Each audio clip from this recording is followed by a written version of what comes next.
Hello, everybody. This is Elaine Jackson from Holistic Project Management Consulting.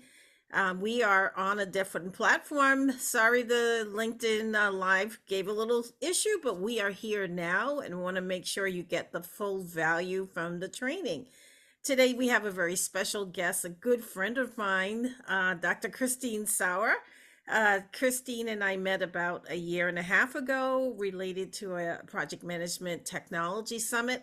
We've remained friends and collaborating, and we decided she has some information that we as project managers really need to hear. We really need to hear and know that that there's a better way. Okay, staying up all night, taking energy drinks, just sort of pushing the go go go button. She tells me that's not the way to do it. There's a better way. So, Dr. Christine is here today to talk to us a little bit about some of the habits that we can use or do to get more productivity out of our brains. And so, Dr. Christine, tell us a little bit about yourself. Thank you so much for being here today. Thanks, Elaine. It's a pleasure to be with you. And I see the sun is sparkling on your hair and in your face. And one of my programs is Recover Your Sparkle because many people feel stressed, overwhelmed, and then are down in the dumps, but need to be productive and make a living.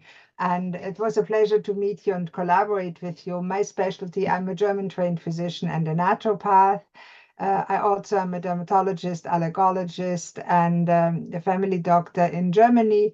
And when I immigrated to Canada, I had fell in a deep slump and stopped working for a while because I was myself dark in the dark. I reinvented myself. I recommend that to anybody that is not feeling well. Reinvent yourself again and again and again. Change your habits, change your profession, do something with yourself. So I became a certified brain and mental health coach with Dr. Daniel Amen. Change your brain, change your life. Certified neuro encoding specialist and a Havening practitioner. I also trained, certified the soulful nutrition, health, and life coaches. And I love every moment of my life. Awesome, awesome, awesome, awesome. So I know that you talk about havening and you have also talked about dieting. I think you said you lost over 100 pounds yourself. 150. And I kept it off now 150? for 19 years. 18 years. Wow, we can't even keep off 5 pounds when the holidays come. We're like, here we go again. So, talk to us a little bit about brain power. A lot of my clients are project managers. A lot of my clients want to be able to stay up, but they're telling me they need 8 hours of sleep. Is there a way around those 8 hours? Why do we have to have 8 hours, and how do we get it all done? Elaine, that's a really good question. And it depends on your age and on your constitution. For example, Albert Schweitzer, who we all know as a Nobel laureate, he had a lot of brain power. He was said to only need 4 to 6 hours of sleep a night. So that we all need 8 hours is a myth. Forget about it. It is individually different. There is adults that need 9 hours. There's adults that need 6 hours. If you are fully functional without propping you up with pills or coffee the next day, you had enough sleep. Your body will tell you. I'm a big fan of listening to your body, your intuition, and going from there. If you, without chemical support, feel great in the daytime, have lots of energy, and can focus properly, your brain is good enough, you're sleeping long enough. Now there's a little headband, the muse. You can talk to me about it. I experiment with it. It's a lot of fun to watch your own brain waves. There's a lot of science behind it too. I love science if it's applied correctly. And for children, of course, something else applies. We know that babies sleep like dogs most of the day. And when we get older, we need maybe 10 to 12 hours and then 6 to 9 hours as youth. And then as adults, the average is 7 to 8 hours. When we get older, like my age, I'm a grandma, we need on average 7, some even only 6 hours. That's so there's no one size fit all in life Oh, anyway. okay. Yeah, 10 to 12 hours. I feel my body will be like, "Oh, she's dead. Forget it." That's a long time to be asleep. Well, that's for kids, right? Yeah, and that's why parents keep going and checking on them and shaking them and checking put the finger under their nose, are they breathing? Because that's a very long time. So how do we get the most out of our brain? The 8 hours, so you're saying the 8 hours is a myth. Okay. So when my clients tell me I need 8 to 10 hours, I should say like liar, liar, pants on fire. That's not a good way to to coach people to say it that way. But you can tell them the truth that it's individually different. And Right. if you feel you're fully functional, you don't need it. And for a short period of times, when I was a physician, I worked sometimes for 48 hours with no sleep at all. That is not healthy. We know that your performance suffers from that, and mistakes are made when people are up that long. It's not Okay. good. Okay. Now, that said, Yeah. we know that they have a very good statistics with sharpshooters. Dr. Amen, I teach that my kids, I tell them my kids, my teenagers in my outschool program about neuroscience related to behavior. They did a study on sharpshooters. When they had 7 to 8 hours of sleep, they got the target 100% of the time. If they only had 4 hours of sleep, they hit the target 15 to 20% of the time. So yes, it does make a difference. Mm. Well, I think that is a good example you use, but also skills is part of that because I had plenty of sleep, and my brother took me a shooting range, and I only hit the target of 100 shots. I only hit it twice. I've Yeah, tried shooting and I got so startled by the loud shot. I totally missed and I never shot again. I I said, dropped I'm the not gun. shooting anything. I'm I not a shooter. I got scared and I dropped the gun. They were like, "You're out." I'm sticking to the water pistol. Sorry, folks. Water pistol. Oh, oh my God. Okay, yeah, the real gun. Yeah, they're very heavy. So let's talk about brain power. Project managers under a lot of stress. You're saying don't take pills to overcome the stress and to normalize the brain waves. You're saying get sleep. But how do you get sleep when you have you said it yourself. You sometimes had to pull a 2 days straight when you're doing residency as a doctor. You can't tell the head surgeon, I'm sorry, I need my sleep. That's true. There are situations where we just don't get enough sleep. And yes, when a patient comes in the middle of the night, you have to do surgery. There's no question that you're alert, and the adrenaline will give you the mind power to pull through. You need to recuperate later. Now, as project managers, usually there's no direct emergency. So, paramount is planning ahead. Now, there's a very qualified project managers, I hear, that help people to plan a project like passing an exam. That's a big project that needs to be That's properly true. planned, right, Elaine? That is true. That is true. But when you're studying for an exam, and know, even as a doctor, you study, prepare for your board exam. That sometimes you're like, okay, I got to study, and that adrenaline or the willingness to study doesn't kick into like 11 o'clock. Okay, I'm ready to do it now, and so it's like from 11 to 5 in the morning. It doesn't kick in like right after dinner. It doesn't kick in while the family's watching TV and the dog needs walking. It kicks in at an odd time. So what foods can we eat to stimulate our brain? You're talking adrenaline.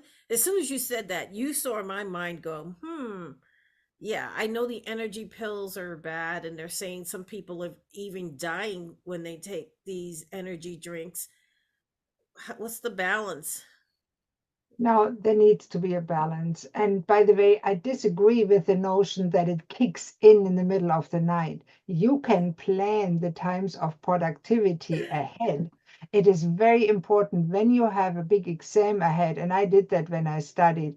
You plan it for weeks ahead, so you only have to have 1 or 2 or 4 hours, whatever it is, hours a day to study.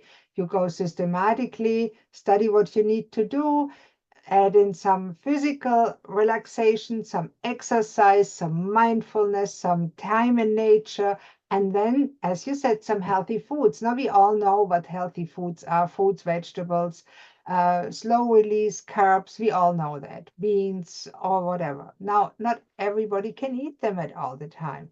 And of course, the when we are stressed, our brain craves sweets and salty foods and maybe a glass of alcohol to relax at night. Well, I'm not going to go there with the alcohol, but I certainly this gummy bears, that's I think the gummy bears we chew on it because we're stressed and it's a grinding, even the grinding of one's teeth. My doctor said to me, and I didn't know about the grinding. He says, you have a lot of stress. I'm like, no, I'm managing it really well. He said, yeah, while you're sleeping, you grind down all your teeth in the back, and I'm like, wow, I didn't even realize I was doing that. So You know, as so many of us, Elaine, sorry, there's so many of us don't realize the stress we are really under Yeah. and how much a load we have. I remember when I was in a mental hospital, depressed with a nervous breakdown, Mm, a nurse walked me somewhere and said to me, wow, you really had a lot of stress lately. And I looked at her, no, I don't have any stress. And she just looked at me and said, you're really a good actress. That hit me. And I said, wow, I didn't even know it at the time. mm. Yeah, your So jaw, it's your jaw important to locks talk up to and you don't someone. even I realize. had I had I had bruxism too. I wore down my teeth. I had to have those dental implants for a while. Now I learned to manage my stress, to Yeah. regulate my life, adopt the Okay. habits, the Okay. successful habits, Stephen Covey, to actually make things happen in a strategic, planned way. There's a Okay. project planner coming in.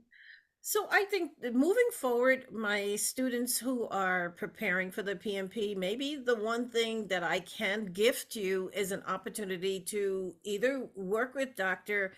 Sauer, Dr. Christine, on some kind of a diet plan or some kind of an intermittent fasting plan, but also maybe drafting a real project plan on how you're going to study. That may be the best thing to do is to say, when are you going to study? What can I do to help you? What can your family do? Can you get commitment from family members? So Dr. Sauer, you have a gift for our audience. I want them to opt in. I will follow up because the LinkedIn live gave a little glitch. I'm going to go back and post this recording there and encourage people to opt in to the LinkedIn Live and let us know that they were there so we can then give them a special gift. Sure. And I would be happy you just go to that QR code that you can see here or go to https://talk.ac/ask and enter the code 123GO. And when you do that, I'll get notified and I'll send you a special gift, my gratitude journal, a free havening trial session so you can actually calm down and focus better. And of course, I also do supplement plans. I love planning. And the most important plan, we all are architects, that's a planning profession. We plan our life, we build the house of health, and that is a planning thing. If we don't have a blueprint that we follow for our health, well-being, and success, we are bound to fail. I sometimes say we slowly walk 7 steps to climb the mountain of life is one of my favorite videos on my YouTube. And it's true. So many people, instead of climbing the mountain, which you need to know where the mountain is and where you want to go. Mhm. So many people just walk around in circles all life and look down, and then they say, "Oh, I got nowhere," when they get older. And that's one of the most common regrets of dying people. Wow, wow, wow, wow. Well, we're not going to be focused on dying or any regrets. We're going to focus on planning as project managers, planning if it's not for a certification, at least for your next raise, your next bonus, collaborating with senior management, always going after a plan. And maybe 2025 is going to shape up really, really nicely without a lot of this speeding up and slowing down and sleeping in the middle of the day and just total chaos. We want to try to get more of an even keel on our schedules. I also have a special gift to help project managers do planning. It's one of our 32 tips, our 32 slides to help you organize your project. So make sure you opt in to Dr. Christine. Make sure you sign up on the LinkedIn live page, and we will follow up with you. And looking forward very much to hearing from you. And Dr. Christine, any parting words that you have for our audience? Yeah, absolutely. Elaine, I wanted to let you know that you're one of the most knowledgeable project managers I've ever met. That said, You. let's manage a few more together. Let's. Excellent, excellent. Hey, everybody, you'll be hearing from us again. One of the things I've asked Dr. Christine to do is a special on dieting based on African American cuisine. Fried chicken, potato salad, collard greens. So we're going to talk about Cayenne pepper. healthy fats and unhealthy fats, because there are healthy fats I found out from her. So we're going to be talking about that really soon. So stay posted. So everybody, thank you for being here. And Dr. Christine, thank you for spending time of your day or part of your day